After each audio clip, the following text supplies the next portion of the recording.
자, 오늘 본문은 계속 시간이 머물러 있는 것 같죠? 네, 6월절 전날 마가의 다락방에서 예수님이 11명의 제자들에게 마지막 유언적으로 중요한 말씀들을 해주는 그런 강화의 내용입니다. 오늘 말씀을 통해서 예수님은 좀 제자들이 궁금해할 만한 특이한 말을 하시고, 그리고 나중에 너희 기쁨이 충만하게 된다, 이런 말씀으로 오늘 본문을 마쳤습니다. 여러분, 찬양 중에 기쁨에 관한 찬양들이 많이 있습니다. 여러분 다 불러본 찬양들이 있을 텐데, 우리 함께 기뻐해, 음이 좀 틀렸지만 그런 찬양도 있고요. 기뻐하며 함께 노래 부르리 등의 기쁨의 찬양들이 많이 있습니다. 근데 여러분, 그 수많은 기쁨의 찬양들을 부를 때 정말 기쁨이 있어서 찬양하는 분들이 얼마나 될까요? 여러분 정말 그렇게 하십니까? 그냥 멜로디가 신나고 즐겁긴 해서 따라 부르는데, 사실 생각으로는 나 지금 청년들은 이번에 시험이 있는데 취직을 어떻게 하지? 그리고 지금 내가 사귀는 친구랑 관계가 안 좋은데, 그런 근심들을 하기도 하고, 우리 어른들은 지금 먹고 살기 힘들 때 이번에 이 돈 문제를 어떻게 하지? 사업하는 사람들은 사업이 잘 안 되는 것 때문에 근심이 있고, 부부관계가 안 좋은 사람, 자녀들이 안 좋은 사람, 이런 사람들은 그런 걱정 때문에 기쁘지 않은데, 기쁨의 찬양을 할 때 내가 기쁘지도 않은데 정말 이런 찬양을 해야 되나 하는 생각을 가지면서 할 사람도 적지 않을 겁니다. 그런데 이 수많은 기쁨의 찬양들 말고 성경 가운데 머리로는 이해되지만 전혀 잘 안 될 것 같은 말씀들이 있어요. 그 중에 이런 말씀 하시나요? 항상 기뻐하라. 맞아. 원수 사랑하라 못지않게 항상 기뻐하라 유명한 말씀이고 한데, 어떻게 항상 기뻐할 수 있지? 여러분 이렇게 생각하실 거예요. 분명히 내 삶에 때때로 기뻐하라 정도는 이해가 되지만, 수많은 순간들은 근심과 염려와 슬픔과 고통이 있는데, 항상 기뻐하라고 명령조로 말씀하시는데 여러분이 수긍이 잘 되시느냐 이겁니다. 옛날 아니고 그냥 짓궂은 상관들이 부하 직원에게 심부름 시킬 때 1,000원짜리 하나 주면서 빵하고 새우깡하고 콜라 사오고 나머지 너 가지라고. 도무지 살 수 없는 1,000원으로 그런 명령을 하면서 놀리거나 그렇게 할 때 나 쓸 수 있는 말처럼, 우리가 도무지 이 험악한 세상 가운데 힘들게 하루하루 살아가는데 항상 기뻐하라니, 주님은 짓궂게 우리를 놀리는 건가? 이런 생각이 들 정도로 이해가 안 됩니다. 한번 물어볼게요. 여러분은 정말 예수 믿기 시작한 그 시점이 각자 다르겠지만, 믿기 전보다 믿었더니 훨씬 기쁘게 살고 있다라고 고백할 사람들이 물론 있겠죠. 그러나 대답은 그래야 되지만 실제로는 나 별로 안 기쁜데? 라고 할 사람들도 꽤 있을 것 같아요. 정말 그리스도인은 예수 믿고 그리스도인이 되면 이전보다 훨씬 정말 기쁜가? 오늘 설교의 주제는 예스, 그렇다, 그래야 한다 라는 말씀으로 제가 이제 설교할 텐데요. 그 이유를 본문을 통해서 살펴보려고 합니다. 첫째 이유는 바로 성령이 오시기 때문이에요. 자, 아직까지는 여러분이 동의가 선뜻 안 될 텐데, 오늘 13절에서 15절 말씀을 보고 요약하면 이런 내용이었습니다. 진리의 성령이 오실 것이고 너희를 모든 진리 가운데 인도하시는데 장래일도 알리시고 내 것을 가지고 너희에게 알리시리라. 예수님이 가르쳤던 말씀들, 교훈들을 진리의 성령이 다 알려주시는 주실 것이다. 이런 말씀을 했습니다. 그런데 이 말씀은 어떤 것이 전제되어 있느냐면 진리의 성령이 오시기 전까지는 너희가 말해도 모르고 할 말이 많지만 감당하지 못할 것이고, 그래서 진리의 성령이 오셔야만 너희가 알아듣고 이해하게 될 거야. 이런 얘기예요. 쉽게 말해서 여러분이 초등학생이라 4층 연산은 너무너무 잘해요. 그런데 갑자기 이거 중요한 거야. 그리고 미적분을 막 강의를 해요. 여러분이 초등학생이라면 알아들을 수가 없겠죠. 이해도 못하는데 질문도 못해요. 왜? 뭔가 아는 것 중에 모르는 게 있어야 질문하지, 다 모르고 설명을 해줘도 모를 게 분명하니까 질문은 못하죠. 지금 영적으로 제자들의 상태가 이와 같은 때입니다. 제자들은 묻지 못해요. 왜냐하면 예수님이 조금 있으면 너희가 나를 못 보고 또 조금 있으면 나를 보는데 내가 아버지께로 감이라, 이런 말을 하니까 이게 도대체 뭔 말이래? 조금 있으면 못 보는데 또 조금 있으면 본대. 이게 뭔 말이야? 서로 막 예수님께 못 묻고 막 제자들끼리 묻는 거예요. 예. 그게 17절 말씀을 볼게요. 제자 중에서 서로 말하되 우리에게 말씀하신 바 조금 있으면 나를 보지 못하고 또 조금 있으면 나를 보리라 하시며, 이상해. 또 내가 아버지께로 감이라 하신 것이 무슨 말씀이냐? 또 말하되 조금 있으면이라 하신 말씀이 무슨 말씀이냐? 무엇을 말씀하는지 알지 못함이라. 지금 제자들은 영적인 이 진리에 혼돈하는 거예요. 받아들일 수가 없는 거예요. 왜 묻지 못해요? 왜 묻지 못하는 이유가 그 전에 그 답을 알 수 있는 상황이 똑같이 있었습니다. 예수님이 죽을 것이고 3일 만에 부활할 것이고, 이 말을 들었을 때 보통 요즘 멘탈 붕괴라고 하죠. 멘붕이 온 거예요. 마가복음 9장 30절 말씀을 확인해 볼게요.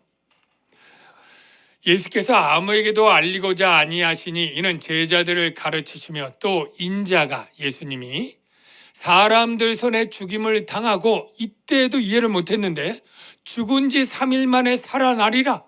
이건 더 모르는 일이에요.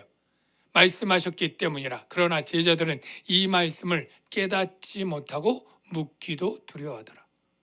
깨닫지도 못하고 그렇다고 물어볼 용기도 없어요. 대답을 해줘도 또 모를 테니까. 누가복음 9장 이하의 말씀도 비슷합니다. 예수께서 제자들에게 이르시되 인자가 장차 사람들의 손에 넘겨진지라 하시되 그들이 이 말씀을 알지 못하니, 몰라요. 그들로 깨닫지 못하게 숨긴 바 되었음이라. 이 말은 의미가 있죠.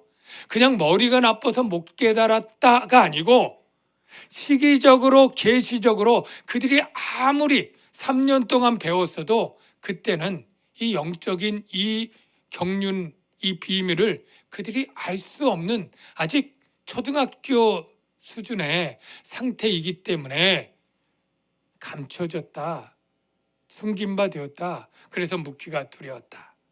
바로 오늘 읽은 본문 13절 전 말씀이 내가 아직도 너에게 이를 것이 많으나 3년 반 동안 가르쳤고 가르쳐줄 귀한 영적인 진리가 너무너무 많아. 그러나 너희가 감당하지 못할 거야. 말해도 이해 못할 거야. 언제 이해해요? 진리의 성령이 오면 그렇게 얘기를 하는 거예요. 그러면서 예수님이 조금 있으면 나를 못 보고 조금 있으면 나를 보리라. 너네 궁금했지? 그거 내가 설명해 줄게. 그리고 20절에 이제 설명을 하는데요. 이렇게 설명을 합니다.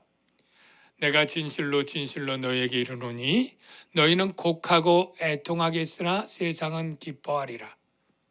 여러분, 이 사건이 무슨 사건인지 다 짐작하시죠? 예수님이 십자가에 죽는 사건이에요. 예수님이 십자가에 죽을 때 제자들과 그를 믿는 여인들은 다 애곡하고 애통하고 슬퍼하죠. 근심하죠. 제자들은 우리는 이제 어떻게 살까? 누구를 따라갈까? 뭐 그런 근심이 있죠. 그러나 세상은 기뻐하리라. 세상은 뭐예요? 예수님을 대적하는 유대 종교 지도자를 중심으로 한 불신자들은 기뻐하는 거죠. 저 신성모독 죄인을 이제야 합법적으로 처단해서 죽였으니 정의가 살아나는 거야. 뭐 이런 식으로 하나님을 잘 공경하는 예야, 이러면서 오히려 기뻐했다는 거예요. 그런데 제자들에게 근심이 도리어 기쁨이 되리라, 또 아리송한 말씀을 해주신 거예요. 아니, 십자가의 죽음이 근심이면 근심이지 왜 기쁨이 되나? 이럴까봐 주님이 그 설명을 또 해줍니다. 그게 뭐냐면 여자가 해산할 때로 생각해봐라 라는 거예요. 여러분, 여자가 아기를 갖고 임신하게 될 때 출산일이 가까울수록 배가 불러오고 걱정이 생겨요. 혹시 내가 이 상고가 너무나 힘들까봐 무섭다. 혹시 이 아이가 나왔는데 장애가 있으면 어떡할까? 뭐 이러한 걱정들이 너무너무 많이 생기는 것이 당연하죠. 그런데 아이를 낳고 나면, 건강한 아이 낳고 생명이 나을 때는 기뻐하잖아요. 그 얘기를 예수님이 하는 거예요.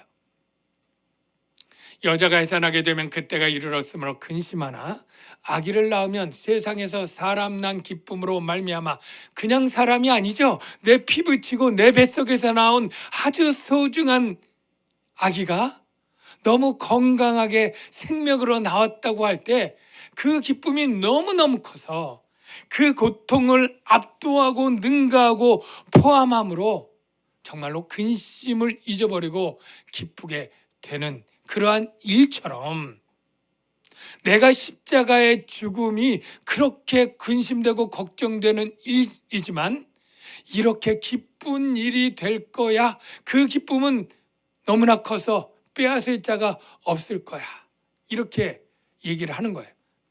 자, 그러면 바로 예수님이 조금 후에 다시 본다, 이 뜻이 여러분 짐작되죠? 십자가의 죽음 후에 예수님이 3일 만에 부활한 것이죠. 그냥 부활이 아니고 영광의 몸으로, 하나님의 찬란한 그 영광, 그래서 다시는 썩지 않고 죽지 않을 천하 대권을 가진 그 하나님의 영광으로 부활하신 예수님을 볼 때 제자들은 참으로 감격적이고 기쁨이 넘쳤겠죠. 그런데요, 이 다시 본다는 뜻이 이 예수 부활로 한정하면 안 됩니다. 왜냐하면 예수의 부활을 본 제자들만 기쁠 것이고 우리들은 못 보잖아요. 예수의 부활을 우리는 못 보는데, 그러면 우리에게 다시 본다는 뜻은 뭘까요?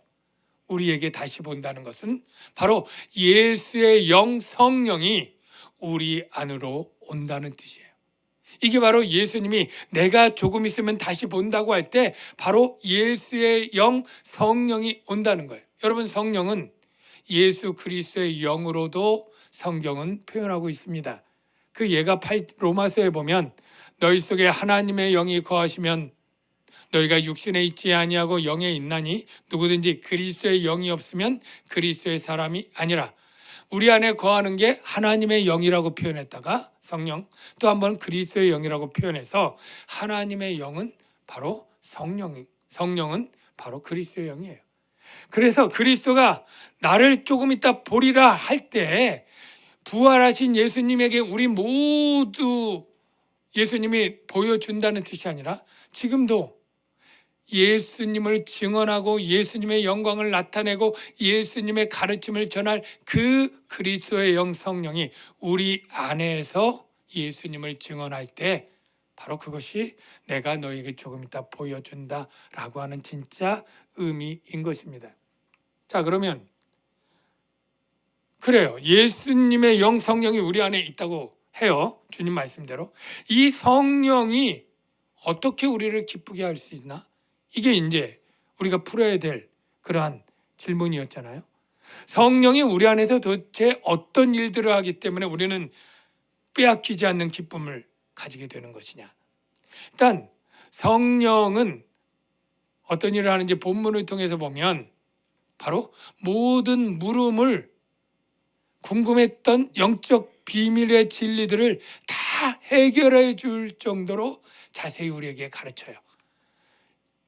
요한일서 2장 27절을 볼게요. 너희는 주께 받은 바 기름 부음이 너희 안에 있나니. 여기 기름 부음이 성령의 임재입니다. 내주입니다. 아무도 너희를 가르칠 필요가 없고 오직 그의 기름 부음이 모든 것을 너희에게 가르치며 또 참되고 거짓이 없나니. 여러분, 이거는 여러분이 지금 확인할 수 있어요. 제자들은 예수님이 왜 십자가에 죽는지 몰랐지만 여러분들은 배우고 알잖아요. 우리의 구속을 위해 대속의 죽음을 죽는 거잖아요. 예수님이 3일 만에 부활하는 것 그들은 도저히 보지도 못하고 믿지도 못하지만 저와 여러분은 역사 안에서 보고 믿는 줄로 믿습니다.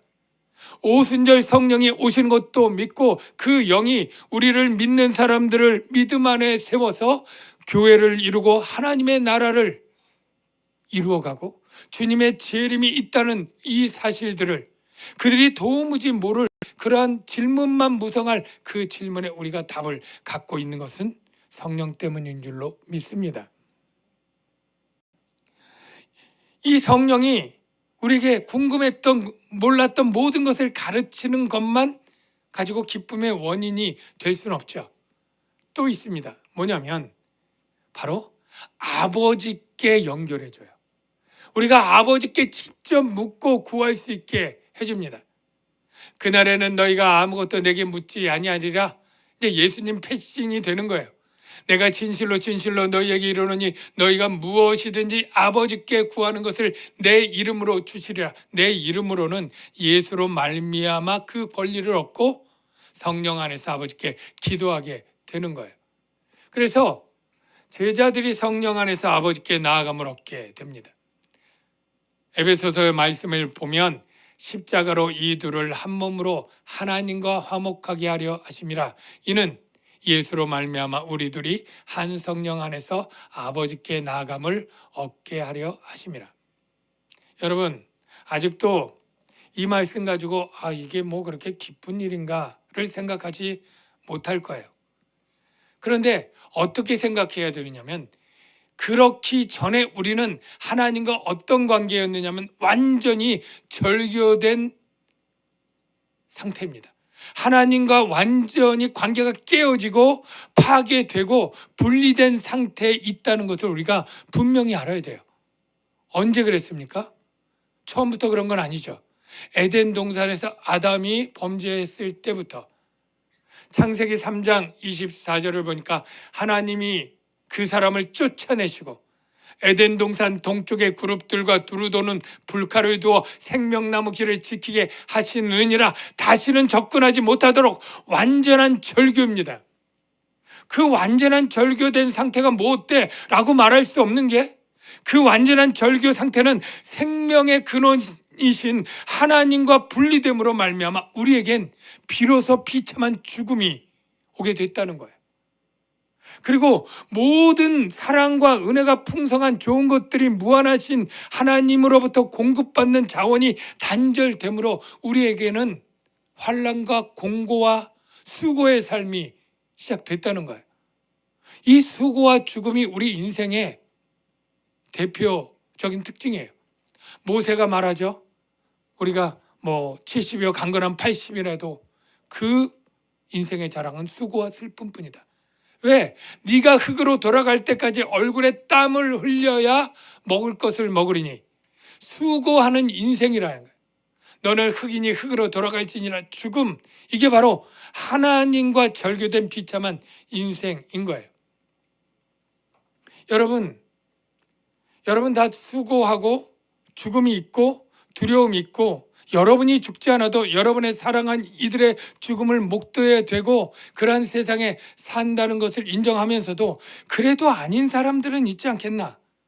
저 멀리 부유한 사람들, 재벌 2세로 태어난 사람들, 인기 연예인들, 배우들, 가수들, 아니면 정치적으로 높은 사람들, 꿈을 이룬 사람들, 소유가 많은 사람들은 예외가 아닐까? 내가 저렇게 되면 행복하고 기쁠 수 있는 것 아닌가? 이런 생각들을 하는 분들이 많을 거예요. 그러나 여러분 요즘 뉴스들을 보십시오. 뉴스에 나오는 많은 사람들이 가난하고 헐벗은 사람들 아닙니다. 마약을 하는 사람들이 가난하고 돈 없어서 정말 살기 힘들어서 하는 사람들도 있겠지만 우리가 볼 때는 부러울 것 없는 인기도 있고 돈도 있고 명예도 있고 자신이 하고 싶은 꿈을 이루어서 정말로 기뻐서 늘 살만한 사람들이 행복을 못 느끼고 여기에 행복이 있나 하고 죄악된 선택들을 하잖아요. 더 유명한 어떤 사람들은 수백억의 재산을 가진 넥센의 창업주는 그 돈을 가지고도 자살을 했습니다. 인기 연예인으로 아이돌 그룹으로 정말로 다 가진 것 같은 사람들이 마약을 해서 그 인생이 감옥에서 살고 있고요. 저 사람은 부러울 것 없어 라고 말하는데 나는 요즘 공항으로 사람들 만나기가 싫습니다. 나는 꼭 약을 먹어야 됩니다 하는 유명 연예인도 있어요. 우리가 하나님이 없는 이 세상의 삶은 행복할 수 있는 조건들을 다 가져서 소유도 갖고 꿈도 있고 사랑하는 사람들이 있지만 여전히 수고하고 결핍돼서 기쁨을 누리지 못하고 고갈되는 기쁨 가운데 불행한 것이 인간의 상태라고 성경은 말하고 있는 거예요. 여러분 결혼하기 전에 사랑해보셨죠? 첫사랑. 네, 말하기 조심스러운가요? 옆에 누구 때문에? 아마 있을 거예요. 제가 좀 쉽게 이 상황을 설명하기 위해 예를 들어볼게요. 여자하고 남자하고 연인이 만나게 됐어요. 소개팅으로 사귀었어요. 너무너무 사랑하고 서로를 위해주는 아름다운 연인 커플이에요. 그런데 하루 이틀 100일 1000일 이렇게 되면서 이 남자가 더 이 여자를 사랑해서 모든 것을 다 여자가 원하는 대로 맞춰줘요. 약속 시간도 맞춰주고 먹고 싶은 것 다 먹는 대로 해주고 하고 싶다는 것 영화 보고 싶다 그러면 영화를 어디 카페 가겠다면 카페로 이렇게 다 해줬어요. 그랬더니 여자가 나중엔 조금 욕심이 생겼어요. 이 오빠는 내가 원하는 것 다 해주네. 그러면서 조금씩 무리한 요구들을 하기 시작했어요. 오빠 나 다른 친구들도 있는데 나 저거 선물해줘. 샤넬 백이야. 얼만데? 300만 원. 그래 해줄게. 적금 깨가지고 사줍니다. 오빠 나 이번에 데이트 못해. 1박 2일로 친구들이랑 놀러 가기로 했어. 누군데? 우리 과 남자애들. 아니 남자애들이랑 나 구속하는 거야? 이러면서 이제 하는 거죠. 조금 더 심해졌어요. 많은 요구들을 무리할 때 이 남자는 이 여자친구를 너무나 사랑하기 때문에 최대한 모든 것들을 해줄 수 있는 데까지 해주면서 나중에 이게 내가 다 해주지만 그런데 딱 한 가지 조건이 있어. 너 나를 배신하고 다른 남자는 만나서는 안 돼. 그건 충분히 할 수 있잖아요. 그런데 이 여자는 모든 걸 하다가 나중에 다 해주는 이 남자가 시들해졌어요. 매력이 없어졌어요. 오히려 새로 잘생기고 키 크고 멋진 남자, 약간 나쁜 남자 같지만 거기 매력이 끌리는 새로운 남자가 생겼어요. 그래서 끊어버리고 이 남자에게 갔어요. 역시 이 남자의 매력이 넘치고 즐거운 것 같아요.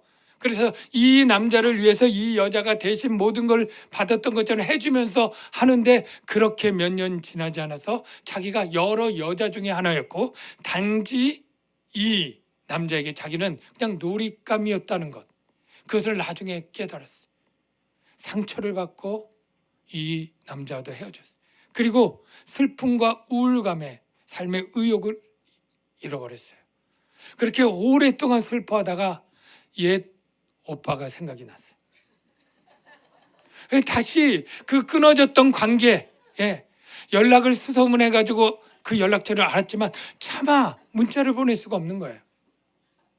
고민하다가 어느 날 밤 그래 해보는 거야. 그리고 오빠 내가 잘못했어. 내가 정신 나갔었나 봐. 용서해줘. 다시 사귈래? 답장이 안 와요. 계속 핸드폰을 머리맡에 놓고 계속 봐도 답장이 안 와요. 하루 이틀 일주일 2주일 지나 어느 날 탁 문자가 왔어요. 나는 너를 항상 기다렸어. 나는 너를 용서할게. 우리 다시 사귀자. 기쁠까요? 안 기쁠까요? 기쁨이 충만하게 되죠. 여러분, 이게 하나님을 떠난 죄인이 하나님과 다시 만나 묻고 구하고 기도하는 교제와 사귐이 이루어질 때의 기쁨이에요. 이게 하나님과 다시 사귐, 기쁨 충만이에요. 이 사귐이란 말을 제가 지어낸 게 아니고 남녀가 쓴 게 아니라 하나님이 쓰신 말씀이에요. 요한일서 1장 3절에 보면 우리의 사귐은 아버지가 들어가죠. 사귐이 끊어졌던 원수가 되었던 아버지와 그의 아들 예수 그리스도와 더불어 누림이라, 사귐을 누리는 거예요. 이럴 때 우리의 기쁨이 충만하게 되리라. 하나님의 안에는 구원이 포함되어 있습니다. 우리가 원수 되었을 때 그의 아들의 죽으심으로 말미암아 진 하나님과 화목되었은즉 원수 되었다가 평화가 된 거야. 화목하게 된 거예요. 하나님의 진노에서 벗어났으니 구원을 얻는 것이고 생명이 연결됐으니 생명을 받는 거예요. 그래서 하나님으로 말미암아 또한 즐거워하느니라. 여러분, 우리가 항상 기뻐하라 라고 하는 질문에 대한 대답, 어떻게 우리가 항상 기뻐할 수 있겠어? 우리가 기뻐할 수 있는 요인들은 왔다가도 가고 없다가도 있고 막 이렇게 되는데 어떻게 항상 기뻐해? 여러분, 그게 하나님의 우리에게 기뻐하라고 주신 요인이 아니었어요. 항상 있는 것이 우리의 기쁨의 원인이었는데 항상 있는 것은 바로 하나님이에요. 하나님. 우리에게 생명을 주시고 우리의 기쁠 수 있는 모든 참된 기쁨에 좋은 것을 주시는 하나님. 험악한 세상 가운데서 우리와 동행하시고 항상 우리의 길을 밝히시고 인도하실 하나님. 어려움을 없게 해주시는 건 아니에요. 고난이 아예 없는 것도 아니에요. 그러나 그 고난이 올 때 그 옆에 서서 함께 울어주고 함께 손잡아주며 그 고난의 길을 걸어가겠다고 동행하겠다고 하신 하나님. 그 하나님 때문에 우리가 항상 기뻐할 수 있는 것이죠. 이사야 선지자는 말합니다. 그날 그 기쁨을 이렇게 말합니다. 모든 슬픈 자를 위로하되 무릇 시온에서 슬퍼하는 자에게 화관을 주어 그 죄를 대신하여 기쁨으로 그 슬픔을 대신하며 내가 여호와로 말미암아 크게 기뻐하며 나의 영혼이 나의 하나님으로 말미암아 즐거워하리니. 여러분, 우리가 기쁨이 없다면 어떤 문제가 있느냐면 하나님이 없거나 또는 사귐이 없거나입니다. 여러분, 하나님이 있지만 사귐을 누리지 못한다면 그 사람은 하나님이 주고자 하는 기쁨을 우리가 받지 못하는 것이죠.